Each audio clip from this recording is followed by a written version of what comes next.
C'est après avoir participé à la Saint-Élion pour la première fois, un trail de nuit qui relie les villes de Saint-Étienne et Lyon, qu'Étienne et Corinne décident d'importer la formule sous nos latitudes. Malgré les obstacles, il y en a eu quelques-uns, ils se sont jamais laissés décourager. Organiser une manifestation sportive dans une ville comme Fribourg s'est révélé être plus compliqué que de prendre part au départ d'une course sans entraînement. Après une première édition zéro organisée avec leurs familles et leurs amis, ils ont lancé officiellement le trail qui va vivre cette année sa 8e édition. Le parcours, long de 31 km pour 1000 mètres de dénivelé, est tout sauf évident, surtout quand il faut négocier des escaliers glissants à la frontale ou des pentes boueuses. Mais ces obstacles ne rendent l'expérience que plus belle. Imaginez-vous, au départ, avec une vue sur la cathédrale de Fribourg et les lumières de la basse ville, c'est juste une ambiance magnifique. Comment inscrire dans la durée une course de nuit au mois de décembre alors que la plupart des gens ont terminé leur saison et sont plutôt en mode brisolé fondu? Cette question et d'autres, je les ai posées à Corinne et Étienne, fondateurs du Fribourg by Night Trail. Je vous souhaite une très belle écoute.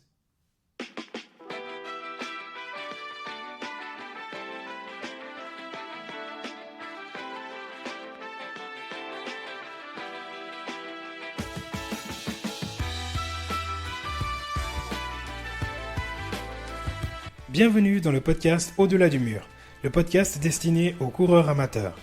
Je suis Hugo Cabral. 2 fois par mois, je vous donne rendez-vous pour aborder les sujets comme l'organisation quand on n'a pas de temps pour faire du sport, la nutrition avec des conseils pour toute la famille ou encore la préparation mentale afin d'atteindre vos objectifs tout en jonglant avec vos responsabilités parentales. Restez à l'écoute pour des conseils pratiques et des interviews inspirantes pour vous aider à construire votre propre champion.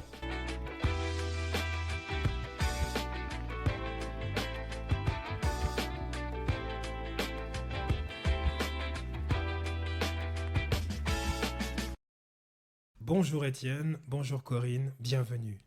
Bonjour Hugo, merci de l'invitation, c'est cool. Salut Hugo, merci. C'est vraiment un grand honneur, un immense honneur, un plaisir de vous avoir chez moi. Comment s'est passé le repas, la pasta party, ça vous a plu? Magnifique, bonne sauce. Merci, tu peux remercier ton épouse. Laure, ce message est pour toi. Ouais, elle se donne la peine pour faire la sauce tomate. Aujourd'hui, vous allez nous parler d'une course, d'un trail qui a lieu tous les deuxièmes samedis de décembre, depuis déjà 8 éditions, c'est le Fribourg by Night Trail.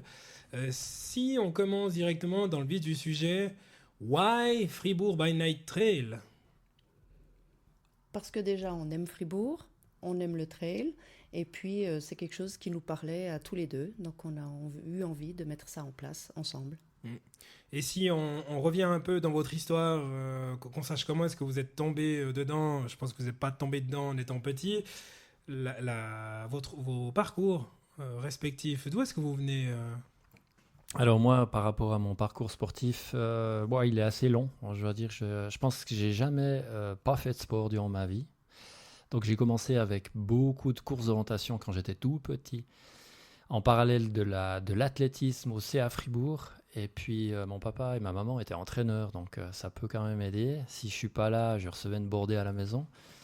Donc je devais être là et les entraîneurs, ils redisaient tout ce que je faisais. Il y avait mon frère qui faisait de l'athlétisme, donc voilà, athlétisme, course d'orientation. Ensuite, j'ai vu des images de l'Ironman de Nice à la télévision. J'avais, je pense, 14-15 ans, puis je me suis toujours dit, cette équipe de tarés là. Mais ça m'a fait rêver.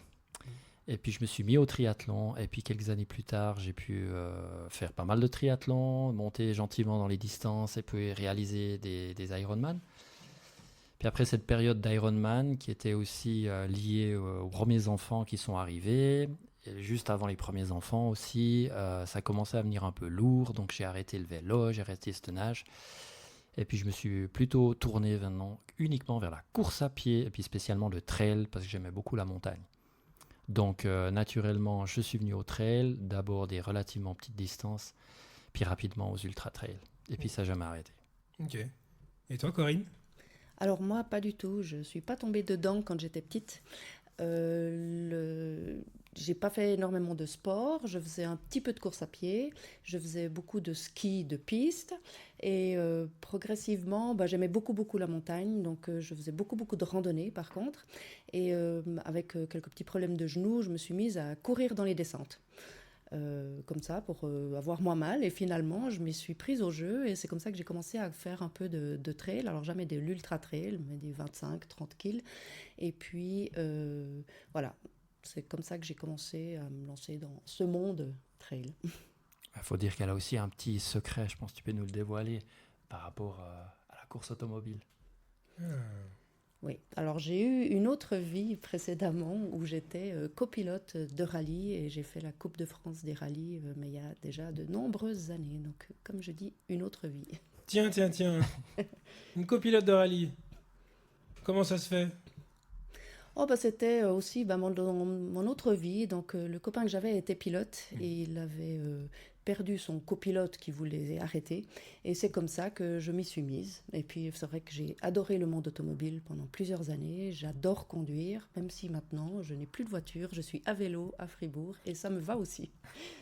Dans le 30 à l'heure en plus, t'es hyper courageuse quoi. Oui, je dépasse les autos. Ouais, de temps en temps, tu prends pas les virages à 30, couché, histoire de te rappeler les sensations. Alors, pas à vélo, non. Sur deux roues, j'ai plus de peine. Mais le karting, j'aime pas mal aussi. Donc, vous êtes tous les deux arrivés dans le trail, la course de montagne. C'est comme ça que vous êtes connus? Bon, pas vraiment. Je veux dire, voilà, on avait on avait des choses en commun, notamment l'amour de la montagne, l'amour de la nature. Puis c'est comme ça un peu qu'on s'est retrouvés, qu'on a commencé à faire des marches. Mais c'était pas du tout autour du trail, c'était pas du tout autour des compétitions, c'était pas du tout autour de plans d'entraînement. C'était juste plaisir avec les enfants, les amener en montagne, leur faire découvrir ça. Puis je crois que petit à petit, on s'est lié avec cette passion. Et les enfants aussi. Oui. Je crois qu'on a essayé de transmettre un peu cette passion aux enfants. Ah, c'était aussi une question que je me posais. Est-ce que vous êtes une famille de sportifs? Alors ça a marché, mais pas chez tout le monde. Pas tous ont pris de la même graine. Voilà, il y en a un ou deux ou trois sur les 5 qu'on a d'enfants qui ont pris un peu le plaisir de la montagne. Voilà, mais en tout cas, il y en a bien 2 qui font des sports de balle. Et puis, il y a la plus grande, là, chez moi, qui s'est mise gentiment à la course à pied et au trail. Je pense qu'elle veut peut-être marcher un petit peu dans les pas de papa, qui sait. Apprendre, hein. Oui, méfie-toi, un jour, tu la verras te dépasser, si c'est pas déjà le cas. Alors, nos 5 enfants, je pense que gentiment, ils commencent déjà à nous dépasser. Et ça fait très mal où je pense. À ski. À ski de piste. Ah. Ça fait mal, ça. Pourtant, on se débrouillait bien, mais on se rend compte qu'on est plus assez rapide pour eux. Oui. Je sais qu'on a mis mon fils sur les skis pour la première fois l'hiver dernier et j'ai hyper les jetons qui me dépassent. Parce qu'arrivera bien un jour, il va me dépasser. C'est pour ça que j'ai repris les cours de ski. Voilà. Pas qu'il me dépasse. Bon, alors après, je te promets, je te garantis pas qu'il nous dépasse à la montée, hein, mais à la descente, voilà. Oui, c'est ça. C'est le coffre qu'il va falloir qu'il travaille pendant encore quelques années. Beaucoup d'années. Ouais, mais ça, c'est très bien. Ça, c'est bien fait. Si on en revient au trail, vous avez créé en 2015, c'était l'édition 0, c'est ça, du Fribourg by Night Trail. Qu'est-ce qui vous a pris de faire ça déjà? Et ensuite, qu'est-ce qui vous a pris de faire ça dans une ville comme Fribourg? La graine, elle a été semée où? Qu'est-ce qui s'est passé? Alors, c'est déjà en 2014, Étienne participait à une course en France qui s'appelle la Saint-Élion. L'idée était de rejoindre Saint-Étienne jusqu'à Lyon. Le départ était donné très tard le soir, donc il faisait déjà nuit. Et donc toute la course se passait de nuit à la frontale, dans des sentiers, des collines, et on voyait ces longues frontales de très loin. Il y avait énormément de coureurs, donc c'était des ribambelles de lumière. Et moi, j'assistais à Étienne pendant toute la nuit, donc le long de ce parcours. Et puis, l'arrivée à Lyon, c'était aussi en décembre. Donc, l'arrivée à Lyon avec la fête des Lumières, donc toute la ville illuminée, donnait vraiment cet effet de loin, toujours. On voyait la ville arriver. Et puis, on s'est dit, mais c'est tellement magnifique, ces lumières de Noël, lumières de tout le tour. On voit à tout moment la ville. Il faudrait qu'on puisse faire quelque chose comme ça à Fribourg. Voilà, je cautionne entièrement. J'étais arrivé avant le lever du jour, donc le départ était à minuit, le lever du jour, je sais pas, vers 8h le matin, je sais plus, 7h30, 8h, donc j'étais arrivé avant la nuit, avant le jour, pardon. J'avais pris ma douche, je me souviens très très bien, des grandes halles avec des douches, et je sors, et gentiment il faisait jour. Puis c'est là qu'on a eu l'illumination, les deux. Ça, on va importer chez nous, c'est clair. Donc ouais, je confirme l'idée. C'était ta première participation ou pas? C'était ma première participation. C'est une des plus anciennes courses en France de trail, une très ancienne avec une belle et longue histoire. Donc ça, c'est un truc, je conseille tous les auditeurs de une fois participer à cette course. C'est vraiment juste incroyable. Tu vas y participer cette année? Le seul problème, c'est qu'elle est une semaine avant Fribourg by Night. Donc, si tu veux te taper une nuit blanche avant la prochaine nuit blanche du prochain week-end et des toutes petites nuits de la semaine d'avant d'organisation, ben, tu fais ça. C'est tout à fait possible. Mais c'est vrai que ça me titille. Hein. C'est vraiment trop bien.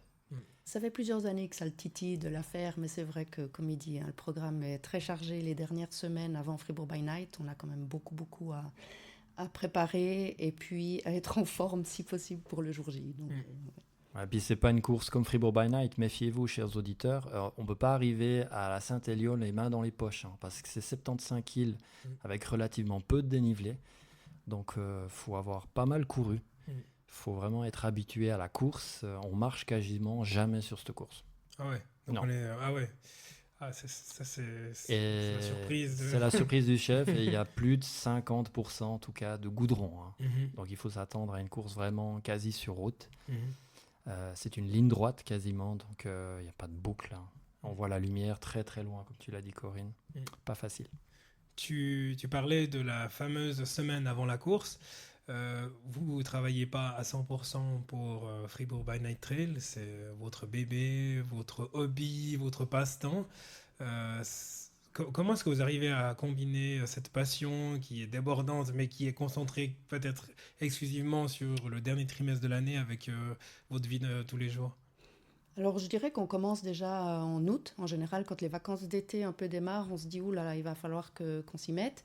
Donc, ça se fait un peu progressivement. On commence à envoyer un peu des mails, on commence à prendre un peu les contacts, les autorisations, on met en place un peu tout ce qui est aussi administratif, on recontacte les sponsors. Et puis, ça se fait progressivement. On y passe des fois un samedi, un dimanche, de temps en temps le soir. C'est ça qui est pratique, c'est comme on vit ensemble, on le fait tout à coup autour du repas, on commence à parler de notre bébé, Fribourg by Night. Voilà, effectivement. Moi, je rajouterais qu'au fil des années, on s'est spécialisé. Donc, on sait les choses que l'autre peut faire juste parfaitement et inversement, et on peut faire entièrement confiance. On a juste une grosse checklist et puis on sait un peu les choses qu'on doit faire jusqu'à quel moment. Et puis, on se fait confiance l'un et l'autre. Et puis, des fois, on fait le point pour voir si on a effectivement fait les choses. Et puis, Corinne, elle est super douée pour tout ce qui est administratif, comptabilité, faire des dossiers, sauvegarder les trucs, noter d'une année à l'autre, qu'est-ce qu'on a consommé ou pas. Donc ça, c'est juste génial parce qu'on n'a qu'à ressortir la fiche de l'année précédente. Paf, ça roule. Et puis moi, je suis plutôt un peu intuitif, voilà, on va voir ce qui se passe, si cette année on peut faire ci, ça. Puis ma Corinne, elle me recadre, elle me dit non, mais ça on peut pas, tu te souviens l'année passée, alors... Voilà, des fois, ça crée des fois des petits débats intéressants, quoi. Si on revient au lever du soleil en 2014, quand tu as participé à la Saint-Élion, vous vous dites « Ok, on va faire ça à Fribourg ». Quand vous êtes revenu à Fribourg, vous avez commencé par quoi? Alors, c'est plutôt moi, cet aspect-là, parce que je suis un peu le responsable technique de la course. Donc, en arrivant, moi, j'ai tout de suite pris les cartes de la ville de Fribourg. Donc, les sites internet où il y a les réseaux pédestres, étant donné que je suis de la région, je connais assez bien, même très bien, tous les chemins et des chemins aussi inexistants sur les cartes. Puis, je me suis tout de suite attelé à fabriquer un parcours, à imaginer un départ qui puisse être à Marly, un départ qui puisse être en Vieille-Ville, un départ qui puisse être à la place Georges-Piton. Enfin, voilà, j'ai imaginé tout ce qui était possible. Et le plus cool est aussi logique. C'est pas juste faire des boucles pour faire des boucles, mais c'est de faire un trajet logique qui a du sens. Puis après, dans les autres critères, un peu comme quand on fait une recherche sur Internet, on filtre. Hein. Dans les autres critères, c'était qu'il fallait pas non plus avoir besoin de 500 bénévoles, quoi. On pouvait pas voilà, on ne peut pas imaginer une course avec énormément de bénévoles tout le long du parcours. Donc, il fallait trouver un parcours qui est logique, qui démarre à un endroit où on sait qu'on aura du monde, mais ensuite, on doit être assez light en bénévoles sur le parcours. Donc, le faire passer où et qu'il y ait une boucle logique, comme je l'ai dit. Et puis, encore, le dernier critère, c'est que ce soit ni trop court, ni trop long. Parce que notre idée, c'est qu'on s'est toujours dit, on ne veut pas passer la nuit entière jusqu'à 5 heures du matin à attendre des coureurs qui font un parcours de 80 bornes, quoi. Donc voilà, il fallait l'exigence, la proximité, pas trop de bénévoles, et puis beau. Et puis beau. Absolument. Et puis qu'à tout moment, on puisse voir justement cette ville avec les lumières. Bon, l'année dernière, avec les problèmes justement de manque d'électricité, la Lorette était éteinte, la cathédrale était éteinte. Donc c'était une année un peu spéciale, mais c'est vrai que l'idée, c'est vraiment les lumières, donc le fameux by night. Et puis... Ouais, je crois que tu as entièrement raison. J'ai oublié de le dire, mais j'ai aussi construit le parcours en me disant, je connais, là je sais qu'il y a un sapin de Noël illuminé. Là, je sais que le long de la route, il y a telle maison qui fait son animation, ça clignote comme c'est pas possible. Donc, c'était aussi de passer à des endroits comme ça. Voilà. Si on prend... alors maintenant, j'arrive plus à me resituer le genre de courses qu'ils le font. Alors peut-être le Wildstrubel, mais il y a certaines courses qui sont organisées où les localités qui sont traversées, ou les coins qui sont traversés, ou les quartiers qui sont traversés sont toujours hyper contents de filer un coup de main. Et là, je viens directement un peu dans la rubrique des obstacles. Comment ça se fait? J'ai l'impression que vous avez tout fait vous-même depuis le début. Comment ça se fait que j'ai l'impression que vous n'avez pas plus de soutien? Alors c'est vrai qu'on traverse 5 ou 6 communes, on doit demander donc les autorisations à toutes les communes. Ça, on l'a encore relativement facilement. C'est des fois plus difficile quand même, vu qu'on est en ville de Fribourg, qu'on fait le départ à Fribourg, on traverse quand même une partie de la ville pour quand même voir les beaux quartiers avec la cathédrale, les routes en pavé. Donc voilà, donc ça c'est vrai que c'est aussi un peu plus difficile quand on se trouve dans la ville, et c'est pour ça qu'on fait le départ, enfin quand tout le monde est groupé, c'est plus facile d'arrêter les bus à ce moment-là. Et puis ce qu'il faut dire, le milieu du trail, il n'y a pas vraiment pour l'instant de club. Ça existe, en tout cas en Suisse, c'est pas un truc, en tout cas dans le canton de Fribourg, à ma connaissance, il n'y a pas vraiment, il y a des sections dans des clubs athlétiques qui font un peu plus de trail ou pas, mais il n'y a pas vraiment de club qui peuvent porter ça. Donc Fribourg, il n'y a pas ça. Donc il fallait se débrouiller avec les gens qu'on connaît. Et puis je dois dire que l'épreuve, comme elle était encore minuscule au début, puis comme maintenant elle ne va pas prendre beaucoup plus d'envergure, je ne suis pas sûr qu'il y a vraiment de l'intérêt dans les autres clubs, dans les autres communes, de venir donner un coup de main, de venir organiser un truc. Puis c'est vrai que comme on arrive pour l'instant à tourner avec relativement une petite équipe, un petit staff, voilà, on n'a pas fait non plus la demande, mais CA Marly nous a pas contacté pour dire trop bien, on veut faire un ravitaillement. Le CA Dudingen nous a pas contacté pour dire ouais, on fait un truc. Non, je veux dire, et nous non plus, on n'est pas forcément allés vers eux. Et voilà, ça se fait comme ça. C'est possible qu'un jour, si on fait un ultra Fribourg by Night, qu'on devra demander d'autres aides cette fois-ci. Ouais, c'est bien possible. Ouais, clairement, ouais. On n'a pas demandé aussi aux moines d'Autrive de venir nous aider à faire un ravito. Alors. Il serait peut-être ravi. Hein. Il serait peut-être ravi. Ouais. Il vous offrirait le gîte et le couvert, après vous vous débrouillez. Quoi. Excellent. Si on en revient justement à tous ces coins qui sont visités, donc l'abbaye d'Autrive, il y a des endroits qui sont juste magiques. Je me rappelle de la seule édition à laquelle j'ai participé. Dans votre mémoire collective, tous les deux, si on devait ressortir une édition mémorable, ça serait laquelle? Alors, les 2 dernières années, on a eu de la neige. Donc, ça, c'est assez mémorable parce que je veux dire, tout le paysage déjà est blanc. C'est magnifique. Quand on arrive avec les frontales pour les coureurs, je veux dire, tout est aussi différent. Les arbres sont blancs. Et puis, alors voilà, une anecdote qui était rigolote, c'est bon, pas sur le moment pour nous, mais quand même, c'est la neige quand... il faut savoir que la place de départ et d'arrivée est dans une cour d'école dans la basse ville de Fribourg. Et puis, c'est une très grande cour d'école. Quand on est arrivé sur place le vendredi pour préparer, tout était blanc, il y avait 15 cm de neige sur la place. On a commencé, donc Étienne et moi, à 4 bras, à essayer de pêler la neige. Et voilà, tout à coup, fin de journée. Fin de journée, magnifique. Les petits camions orange de la ville de Fribourg qui descendent tranquillement pour aller se garer et puis rentrer en week-end au Nègre. J'ai dit à Corinne, ça va mieux passer si c'est toi. Prends 2 bières, arrête vite un employé communal. Et puis, heureusement, il y en a 2 qui se sont arrêtés et puis qui nous ont déblayé la place en 10 minutes. On a gagné, je pense, 3-4 heures. C'était magnifique. Il y a quand même encore des gens sympas. Voilà.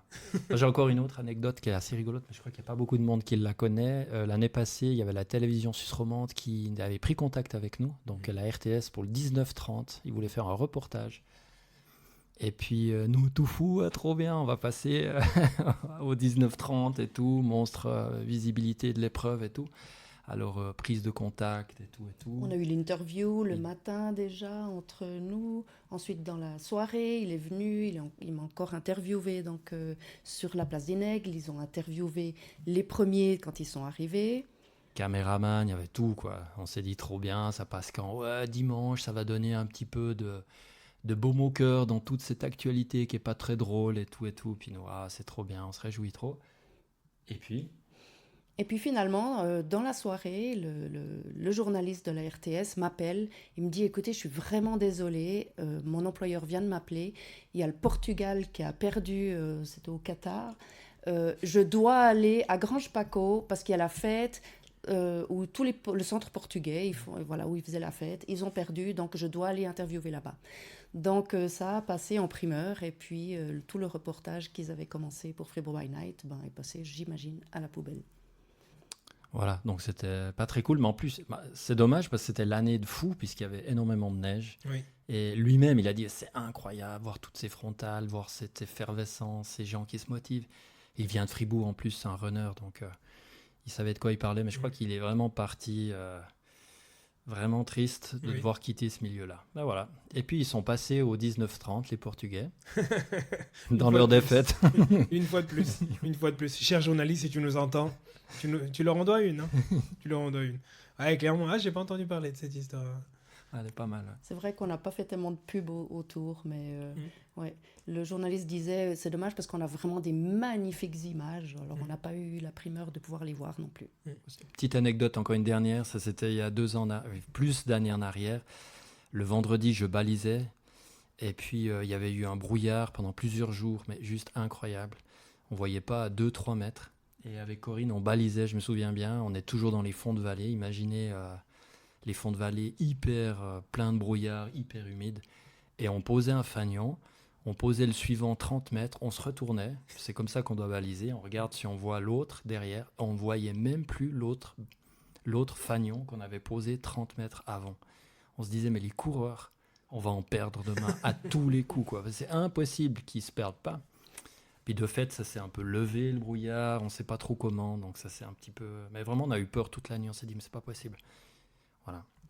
Oui, puis surtout, il faut savoir qu'avec les lampes frontales, quand tu as du brouillard en face de toi, c'est comme tu as un mur blanc à 5 mètres devant toi. Donc, tu vois vraiment pas plus loin que ces 5 mètres. Donc, c'était assez impressionnant. Voilà, puis on s'est posé la question toute la nuit. Mais qu'est-ce qu'on va faire ? On va mettre des autres rubalises, d'autres choses. Comment on pourra faire ? Voilà, puis quand même, les dieux étaient avec nous. Oui, ça s'est réglé tout seul. Ça s'est réglé tout seul. Comme quoi. Et Hall est passé par là et bam, oui, exactement. Rien. Donc vous avez pu compter sur le coup de pouce de Hall, comme tu dis. Il y a un truc que j'ai toujours apprécié dans la course Fribourg by Night Trail, c'est ce côté dimension humaine. Quand on regarde les courses autour de nous, alors, non pas qu'ils cherchent systématiquement la croissance, mais vous en êtes à la 8e édition, c'est toujours la même place, on a toujours l'impression que c'est une bande de copains qui courent. Vous cherchez pas, est-ce que vous auriez pas juste pu inviter ces gens chez vous, faire la fête, plutôt que d'organiser une course un peu plus grande, ou est-ce que vous vous dites, à terme, on cherche à grandir ? Alors c'est vrai qu'on aime cette atmosphère-là, hein, et puis les coureurs l'aiment aussi. On a souvent des coureurs qui nous ont dit, mais c'est tellement bien, c'est encore à grandeur humaine, c'est quand même, on se retrouve sur la place à la fin au Nègles où il y a la musique, il y a les braseros, il y a toute cette atmosphère avec en plus la soupe de chalet, donc c'est cette atmosphère-là, si on devait grandir, si on devait faire sur une autre place comme la place Georges Piton, je pense qu'on perdrait quand même un peu de cette essence et puis cette âme qu'a cette course. Sur place, par rapport au parcours qu'on a, par rapport où on est, c'est difficile de grandir plus. Il faut savoir qu'on a ouvert cette année à 450 participants. Chaque année, on est complet, hein, donc les inscriptions vont déjà bon train. Moi, j'aimerais juste rajouter qu'il ne faut pas non plus qu'on se prenne trop au sérieux. Je veux dire, on n'est pas FBNT by UTMB. Hein. Et c'est une course tout à fait locale, avec relativement... Enfin, il y a des gens d'un peu partout de la Suisse, mais c'est avant tout roman. Il n'y a pas d'enjeu de championnat du monde, de championnat roman, de championnat fribourgeois, d'avoir des temps, etc. Alors, c'est sûr que il y a des très bons coureurs, bien évidemment, mais on n'a pas du tout l'ambition d'en faire un événement qui soit l'incontournable parce qu'il y a des références. Donc voilà, on peut aussi jouer sur cette carte de la légèreté, cette carte, on met en valeur d'autres choses que simplement la performance, comme un tracé qui reste chaque année le même, comme Mora-Fribourg, ça n'a rien à voir avec ça, quoi. La préparation est différente, les coureurs viennent avec un état d'esprit différent. Donc on peut jouer là-dessus, c'est pour ça que c'est une grosse bande de potes qui vient bien rigoler. Bien rigoler, ouais, le lendemain, les gens, ça rigole moins. Je pense chez beaucoup, mais on vient bien rigoler. Il y en a beaucoup qui disent on vient comme clôturer l'année. Voilà, on vient clôturer ce qu'on a fait cette année, puis on repart sur une nouvelle année. Mais c'est quand même pas donné à tout le monde. Il faut savoir que on donne maximum 5 heures pour faire ces 32 km. Il y a 1000 mètres de dénivelé. Donc il faut quand même courir. On ne peut pas le faire à la marche. Donc il faut aussi être entraîné en arrivant en décembre, quand il fait nuit, quand il fait froid. Donc c'est aussi de ce côté-là, ça prolonge beaucoup la saison des entraînements. Donc voilà, c'est vrai que ce n'est pas toujours évident pour tout le monde non plus. Voilà, ce qui est rigolo, c'est que cette course, elle a aussi donné, comme d'autres courses à cette période de l'année, elle a donné aussi un nouvel élan sur la manière de s'entraîner, la manière de se planifier une saison. Je veux dire, jusqu'à, je sais pas, c'est peut-être notre course ou j'en sais rien, mais en tout cas, il n'y a pas si longtemps en arrière, une saison, elle se terminait après Mora-Fribourg, le marathon de Lausanne, et puis voilà, après on finit tranquillement, et puis peut-être qu'on fait 2-3 corridas sur les restes de la saison avec 2-3 séances de vitesse.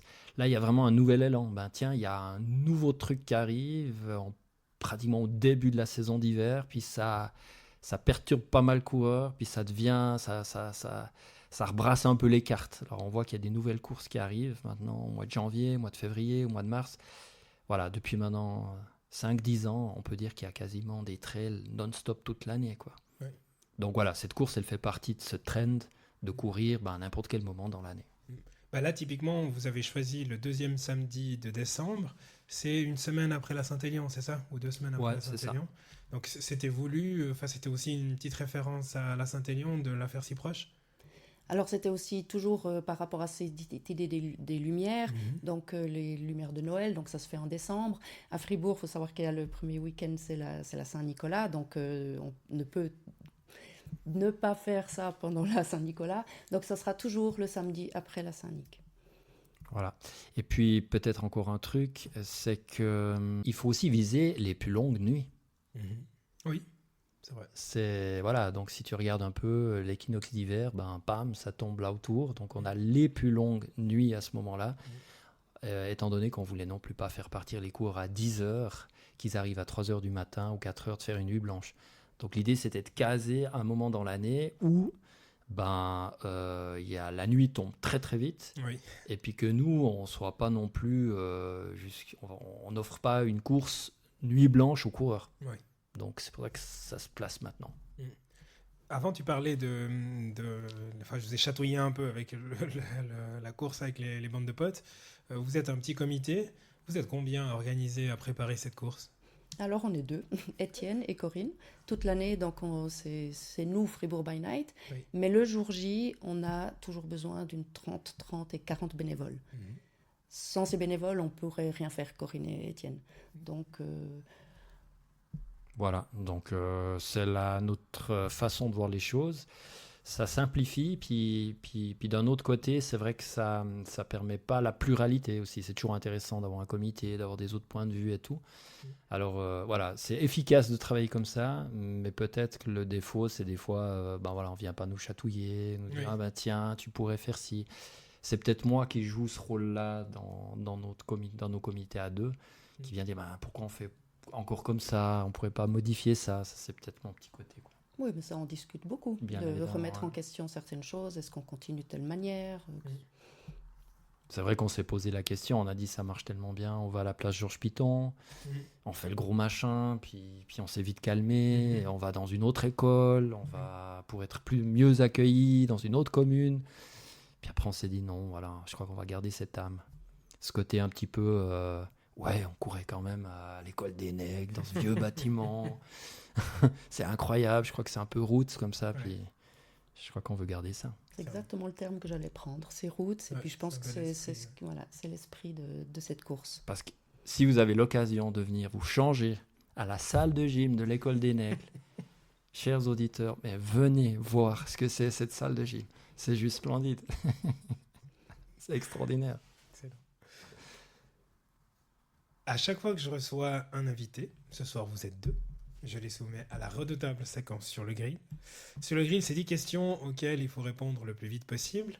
Chacun d'entre vous va répondre à la question. C'est jamais méchant. L'idée, c'est vraiment sans trop réfléchir. Corinne, Étienne, est-ce que vous êtes prêts à passer sur le grill? Enfin, prêt. Ready. Au-delà du mur, sur le grill.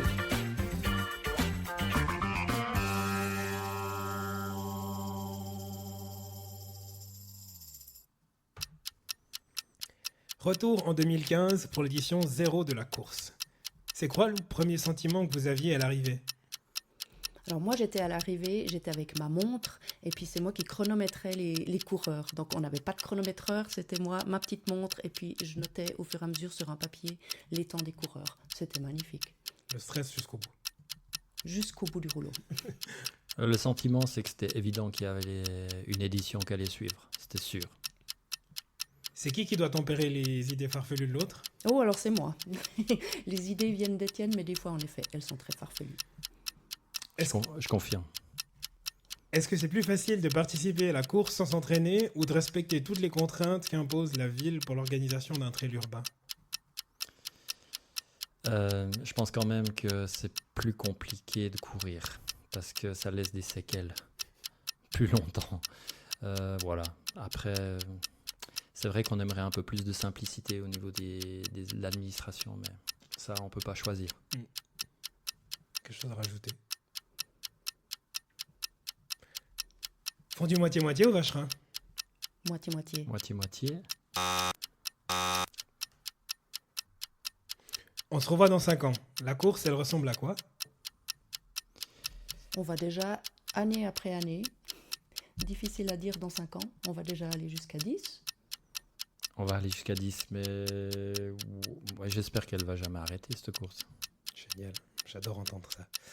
Pourquoi avoir choisi de donner un nom anglo-saxon à la course et pas avoir choisi Trail de nuit à Fribourg? Je pense que ça sonne bien, Fribourg by Night Trail. Le trail, c'est déjà un nom un peu anglophone. Donc, ouais, puis c'est une course un petit peu atypique. Peut-être qu'on voulait aussi sortir des courses un peu... Des noms de courses qui claquent pas tellement, à mes yeux. Ça claque clairement. Et puis ça faisait un petit FBNT. Vous avez droit d'organiser un trail urbain dans le lieu de votre choix. Ça serait où? Fribourg, ça me va bien. Hein. Alors moi, j'aurais beaucoup de choses à dire parce que chaque fois qu'on va visiter une ville, ben, le soir dans l'hôtel, je regarde ma carte et je t'ai fait quasiment des parcours dans toutes les villes de la Suisse. Il y en a un génial qui serait vraiment absolument superbe, c'est dans la ville de Soleure. J'ai tracé aussi un truc à Saint-Gall, j'ai tracé un truc en Appenzell. Enfin, un peu partout dans toutes les grandes villes suisses, je pense qu'il y a de quoi vraiment faire un truc génial. À Berne, il y aurait de quoi faire quelque chose de bien aussi. Ouais. Vraiment cool. Chaque fois qu'on va dans une ville, il me fait « Non, mais là, franchement, il y a de quoi faire un trail. » La créativité, c'est très bien. On a même pensé une fois à créer un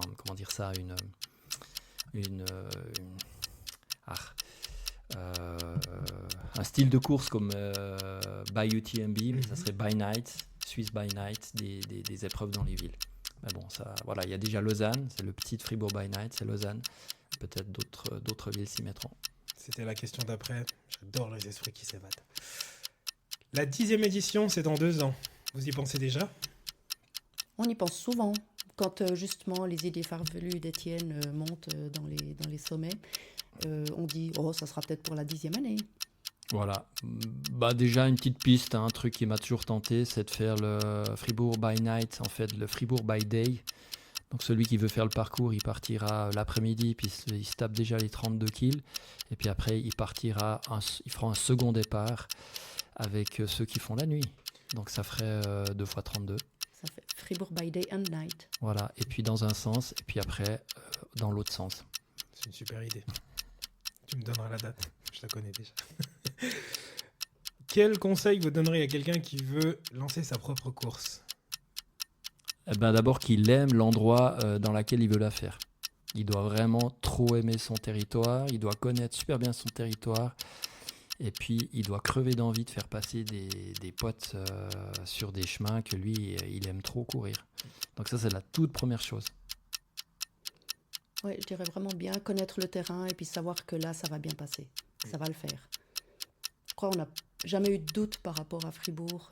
Dès qu'on a vu le parcours, qu'on l'a dessiné puis qu'on l'a vu, on a dit c'est ça. Okay. Très bien.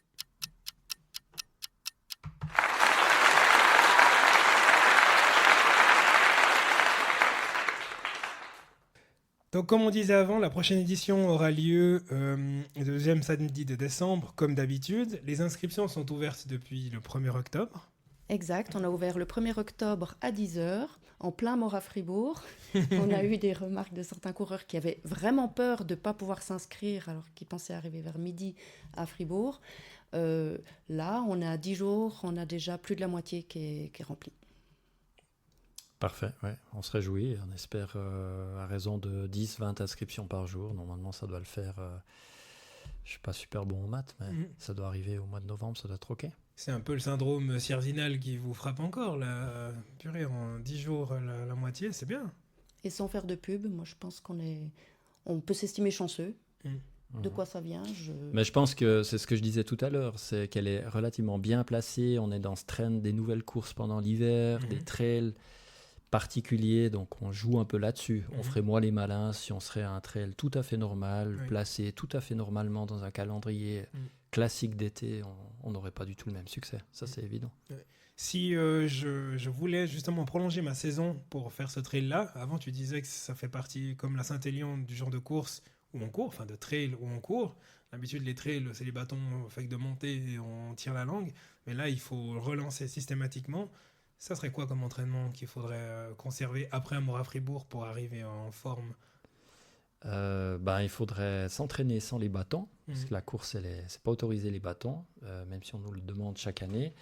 Et puis, je conseillerais quand même de faire quelques longues sorties relativement à plat, avec des petits dénivelés, enfin pas des tout petits dénivelés, mais des dénivelés style autour de la Sarine, de la Gérine, voilà, des trucs où on a 300-400 mètres sur 10 km, des sorties de 20-25 kills, je pense qu'il faudra en mettre quelques-unes. Et puis du goudron, entraînez-vous aussi sur du dur, parce qu'il n'y a pas que du mou à Fribourg by Night. Et puis s'entraîner de nuit, quand même, c'est une autre approche. Absolument, ouais. La vision nocturne, je pense qu'il y en a beaucoup qui sont un peu bloqués avec ça. Et entraînez-vous avec des lampes frontales, et puis achetez-vous une bonne lampe frontale, parce qu'on en a quand même pas mal qui partent avec des petites choses, du petit matériel. Alors certes, ils sont jamais tout seuls sur le parcours, mais voilà, apprenez un peu à courir la nuit. Peut-être encore une dernière chose, ceux qui aiment bien s'entraîner le soir, ça sera une course pour eux. Puisque le départ, c'est bien évidemment le soir. La seule édition à laquelle j'ai participé à ce jour, je me suis retrouvé après Bourguignon avec la frontale qui commençait à clignoter. J'ai fini la course derrière un couple de retraités très gentils qui m'ont éclairé le chemin. Donc le coup de la frontale, clairement, je ne me ferai plus jamais avoir. Est-ce que vous avez des têtes d'affiche pour cette prochaine édition ? Alors, il faut savoir que c'est encore un peu tôt. Les têtes d'affiche, ils ont encore leur saison. Octobre, il y a beaucoup de trails, de grands trails encore. Mais à ce jour, on sait qu'il y a Alexandre Bugnard qui a déjà gagné chez nous et qui revient cette année. Et puis les autres, c'est un peu tout le monde en suspens. Pas mal de gens en suspens. Mathieu Clément, il est sur la Diag, donc on va le laisser d'abord faire de l'excellent boulot là-bas. Et puis s'il lui reste un petit quelque chose, je suis sûr qu'il viendra se faire plaisir chez nous. Et puis après, on va se laisser un peu inspirer. Je croise les doigts, nous croisons les doigts, parce qu'on est sur l'athlète incroyable, M. Soldini, qui nous a dit qu'il allait encore un peu réfléchir. Donc s'il débarque, ça va faire mal, ça va chauffer le goudron. Leur corps va trembler. C'est ça. Ça va faire mal à tous les coureurs de se prendre une belle claque, quoi. Ouais, tu m'étonnes. Avant, on a vaguement entrouvert un peu cette porte. Le futur de la course, c'est une course qui est portée par 2 personnes qui sont passionnées. Comment est-ce que vous voulez inscrire cette course dans la durée ? Et je dis, admettons, dans 10 ans, vous en avez marre, mais vous aimeriez que la course, elle perdure. Ça vous trotte pas dans l'esprit, ça ? Ouais, on va la vendre à Bayou TMB. Ah, ça c'est facile. C'est facile, hein. Ils vont nous le racheter, ils vont faire un long parcours, et puis ils vont mettre des publicités de bagnoles, et puis... des déclinaisons partout en Suisse, à voilà, Sola, à et Berne. puis des flags un peu partout, et puis ça va être cool. Non, j'en sais rien, on n'a pas trop réfléchi à ça. On n'a pas réfléchi à ça, mais c'est vrai que là, t'en rigoles, mais je crois qu'une chose qui est sûre, c'est que non, on ne va pas la vendre à UTMB. Non, puis on a pas mal d'enfants, donc peut-être il y en a un qui va la reprendre, qui sait. Oui. Un de ceux qui ne courent pas. Eh oui. Exactement. Donc, vous disiez avant, les inscriptions sont ouvertes. Inscription, c'est possible sur place ou pas ? En règle générale, non, il n'y a plus d'inscription sur place. Déjà, parce qu'on est complet, donc tous les dossards sont vendus et ils sont imprimés aussi avant. Donc, sur place, pas d'inscription. Ok. Bon. Voilà. Mais on a beaucoup de désistements. Donc, n'hésitez pas à contacter l'organisateur, mais surtout, on a une plateforme sur Internet. Vous pouvez envoyer des messages, vous pouvez aller sur Facebook aussi, demander des dossards. Donc ça, n'hésitez pas, parce que ça, c'est un autre grand problème chez nous qu'on n'arrive pas à résoudre. Du coup, c'est qu'il y a beaucoup de désistements. Voilà, tout le monde s'inscrit de gaieté de cœur au mois d'octobre quand il fait chaud, comme maintenant. Et puis tout d'un coup, quand on arrive au mois de décembre, il y a des virus qui traînent, il y a des blessures qui arrivent, il y a la motivation qui descend. Donc on a beaucoup de coureurs qui ne partent pas.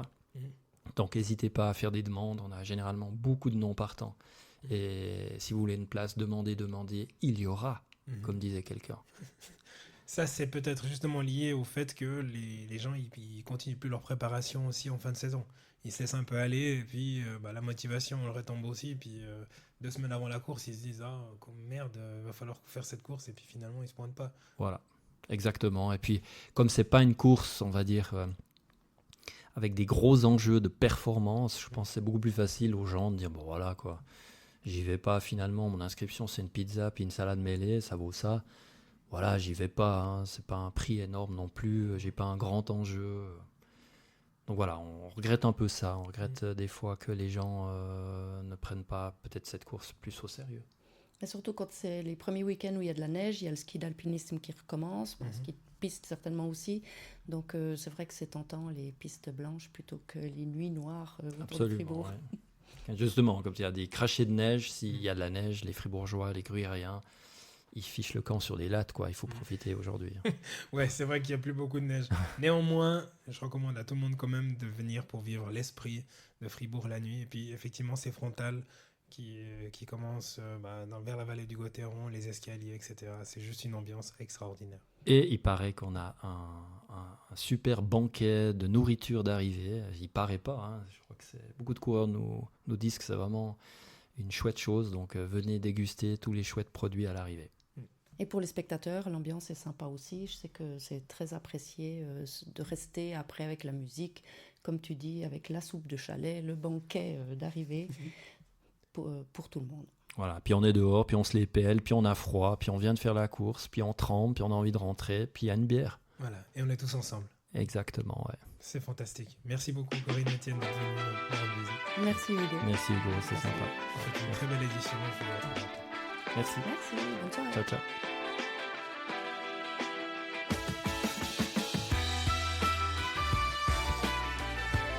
Si cet épisode vous a plu, merci de lui laisser un avis 5 étoiles et partagez-le avec vos amis et votre famille. Me laisser un commentaire, c'est m'offrir l'occasion de m'améliorer pour continuer à être écouté par vous. D'ici la publication du prochain épisode, vous pouvez retrouver mes aventures sur le compte Instagram podcast Au-delà du mur. Portez-vous bien, allez à très vite, ciao.